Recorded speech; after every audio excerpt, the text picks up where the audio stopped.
Hello and welcome to a special anniversary edition of Nevermind the Buzzcocks. Tonight is our 150th show, and as I'm sure you all know, the 150th anniversary is traditionally celebrated by the gift of old rope.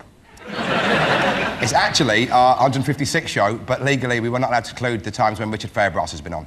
Over the last 8 years, we've witnessed many lows and... what's the opposite of that? No? Lows. But tonight we have got a very special, never-before-seen highlight from a previous show, and I hope you enjoy it.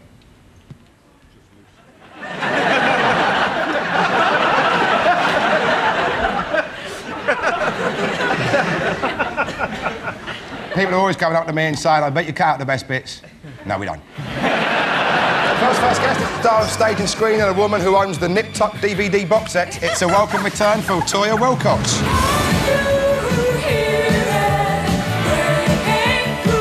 Toyah was once flown out to Belize as a top-secret guest of the SAS. She thought she was there to entertain the troops, but in fact, watching her performance was the final part of the gruelling selection process. His second guest is an actor and Perrier-nominated comedian. It's lanky northerner Alan Cochrane. When Alan performs his stand-up, it's almost a double act, because he always likes to share the stage with a saggy old leather chair, just like Richard Madeley does every weekday at 5. Alan and Toyah, Phil C, ladies and gentlemen.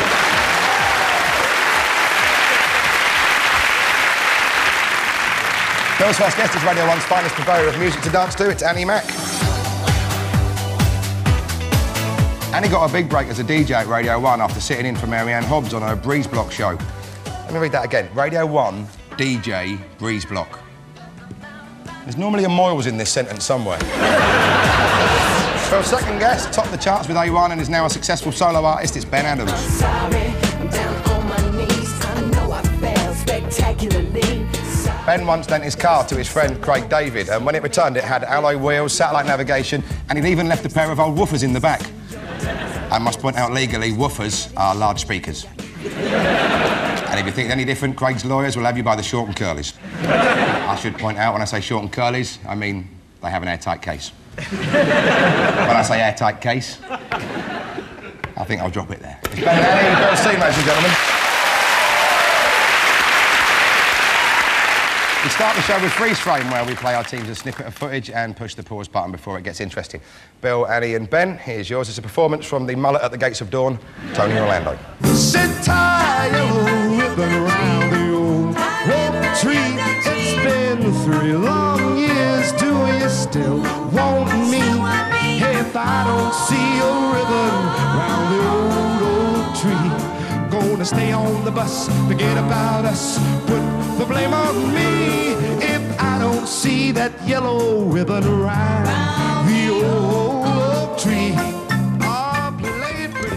Tony Orlando, 1974. What do you think happens next? Is it A, he's rugby tackled by a streaker from the audience?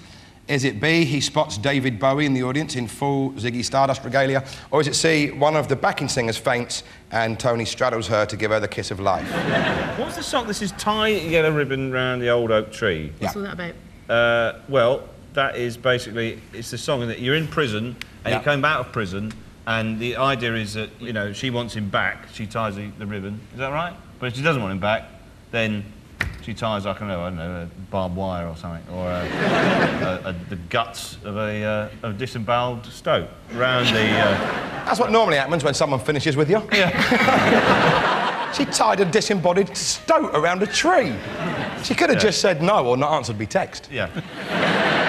So he comes back, he ties the yellow ribbon, but if he doesn't, if it's all fine, there's 100 yellow ribbons around the tree, which is all, that's lovely. But it could equally be police tape, and there's been a major incident. His wife's been chopped. His wife's been chopped. Yeah.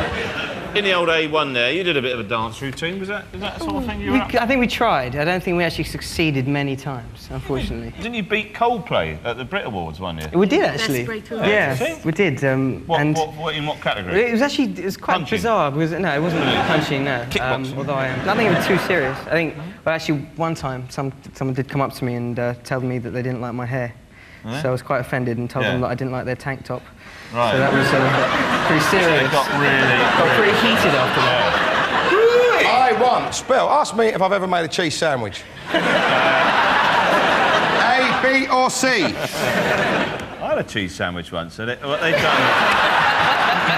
they'd actually cut... The bread was really thick, but there was no cheese in it. It was like the bread had been cut with an axe, and the cheese had been cut with a laser. I thought, hey, oi! This is like, instead of QI, this is NI, isn't it? Not interesting. Annie, do you have any just passing anecdotes for us? No, but I am eating a new kind of pickle at the moment. What, see? Aha! It's not just me.